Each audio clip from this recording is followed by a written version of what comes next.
everybody. Hey guys, how's it going? It's been a while. It's been about a week since I've uploaded a video. I'm sorry about that. If you haven't been able to tell, there's probably not going to be a fourth video to the killer dowel pin. I was just rushing, trying to get it done, and I just didn't get a video made. I started to do a video. Sorry about that if you guys want to see it.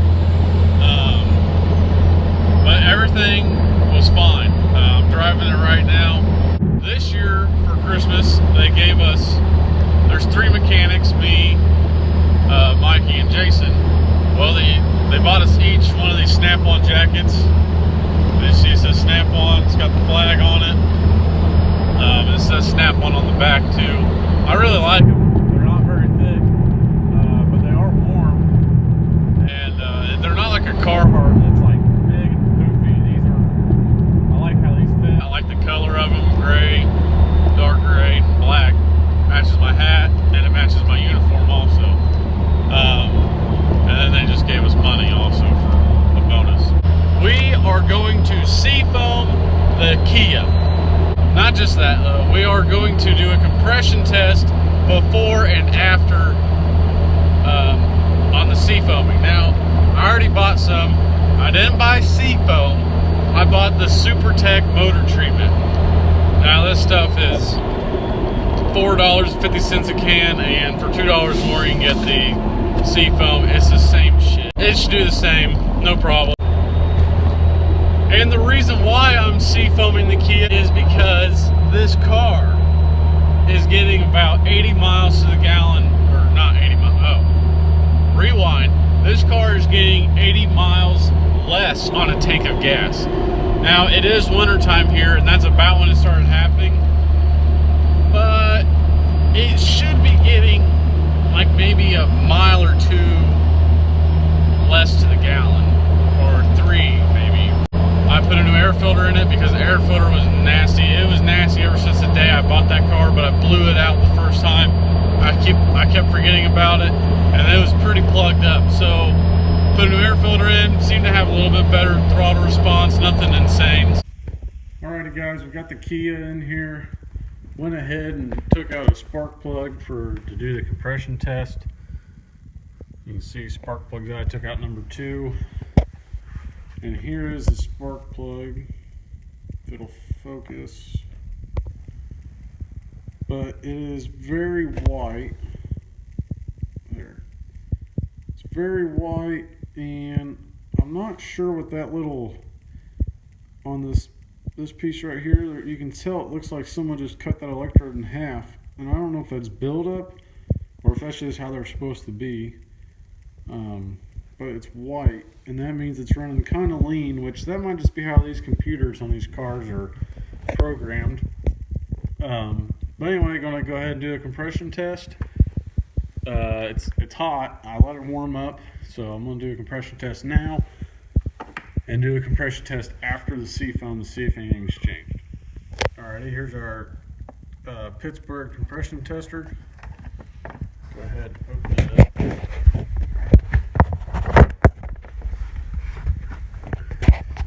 And there's all your adapters and your gauge.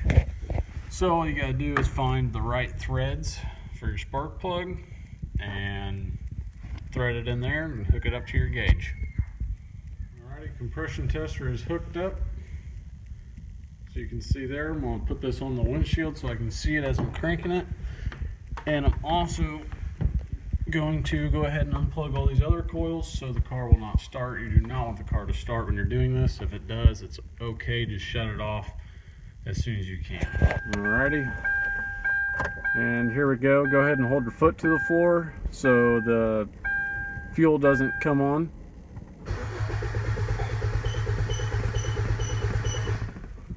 Looks like we had about 120. You want it to turn over about 4 times, 3 or 4 times. And I could hear a little bit of like maybe it wasn't threaded in all the way or something.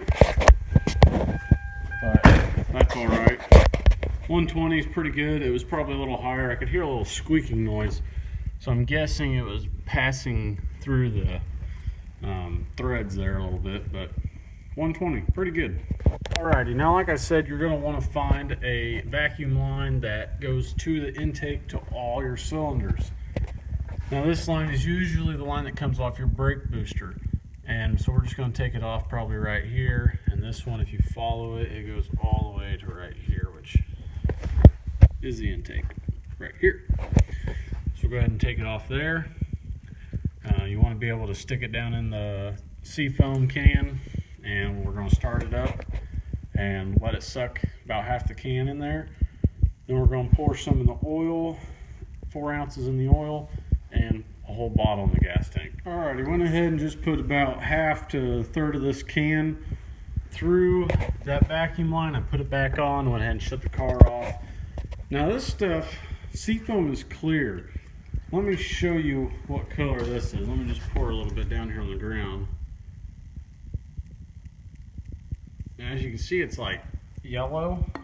Well, it's also got like an oily kind of feel, which Seafoam's more of like an alcohol, I think, if I remember right. I haven't used it for a while. But before Seafoam even came out, people would just use transmission fluid. And transmission fluid is a good cleaner. I mean, I use it to clean my tools on like the plastic, like the Milwaukees, to get the dirt off. And that's what people used to put in their intakes to clean off the valves. So you could probably do that on like your 87 Chevy pickup, or anything carbureted. Just pour it down the carburetor and it'll clean out your whole intake and everything. It'll smoke like a son of a bitch till it clears up and burns it all, which is what this is going to do. So anyway, gonna let this sit for about 10 minutes. I don't know if it matters if your engine's hot or cold. I would do it when it's hot, just so everything's going to be more prone to break down. Hopefully not your car, but the carbon buildup on your valves or piston. Sometimes you can pour that into that hose pretty quick and it won't kill the car. This, I poured it in kind of quick and it immediately killed it, so I had to do it really slow and it took a little bit longer. But put about half the can in. Go ahead and put about 4 ounces into the oil. Dump the rest of that can into the gas tank and put about half of the other can in there. Alrighty, now when you start this up, it doesn't say on the SuperTech motor treatment can, but on Seafoam's website, when you put it through the intake, you're supposed to let it sit for 10 or 15 minutes. I can't remember if it says anything about it being hot or cold, but then it says drive aggressively, which would be to clear everything out, burn everything. Now there's only 2 problems I have with doing this through the intake. First problem is you could hydrolock your engine, but it's probably going to kill the engine before it would hydrolock it. The second thing would be if you had a lot of carbon buildup somewhere and this knocked a big chunk of carbon off, it could get, very slight chance, but it could get lodged where the valve seat's at, which would be the valve seat. And then you could have a valve not closing all the way. So there's those 2 things that could highly not really happen, but it's just things to think about. So you'd probably want to, if you don't feel comfortable doing it, you might want to take it to your mechanic or ask them first. But we've done it on cars before. I've done it to all of my cars, all my buddies' cars, and it's cool anyway because usually it'll smoke a lot. So anyway, it's been about 10 minutes, I'd say. Going to go ahead and fire this up, rev it up a couple times, and let it idle and see if compression's any different. Alrighty guys, just got back, took it down the road, probably about 5 miles total I put on it. It ran all right. Starting it up and first driving it, it was wanting to die, so you had to rev it up, which is what you're supposed to do anyway. I took it down the road, got on it pretty hard in between every gear. Didn't smoke or anything, but when I turned around and got on it again, it was like spitting and sputtering and blowing white smoke, about like the old 12 valve. Actually, it was dead on about like that. But then cleared up, kept going. Then stopped again down the road, took off hard again, and it did the same thing. And I got down to the end of the road, took off, and ran perfectly fine after that. So I'm guessing we got it all cleared out. I'm gonna go ahead and check compression on it again. Got our compression gauge on here. Let's see what she reads.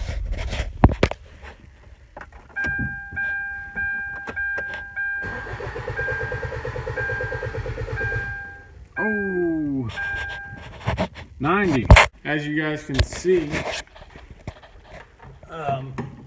it obviously just didn't make any better compression. Also, this has a relief valve right here. That's nice. Now, the reason why it probably doesn't have higher compression is because after putting all that stuff through the intake, it's probably washed down the top of the cylinders. So if I were to put oil on top of it, it'd probably shoot it back up about 120, which it'll do it over time. It's no big deal. Anyway, this was just a video to show how the Harbor Freight, the Pittsburgh compression tester works, and how to use Seafoam to your car. I put it in the oil because when I'd start this up in the morning, the lifters would tick pretty loud and kind of have a knock. Not really a knock, just a really deep tick. So I went ahead and put that in. It's supposed to eliminate that. I guess I'll find that out in the morning. And put it in the fuel tank to clean out injectors, fuel lines, the upper cylinders, or clean the top of the piston, and put it through the intake to clean the piston and the valves and any carbon in your intake system. So that's what it does.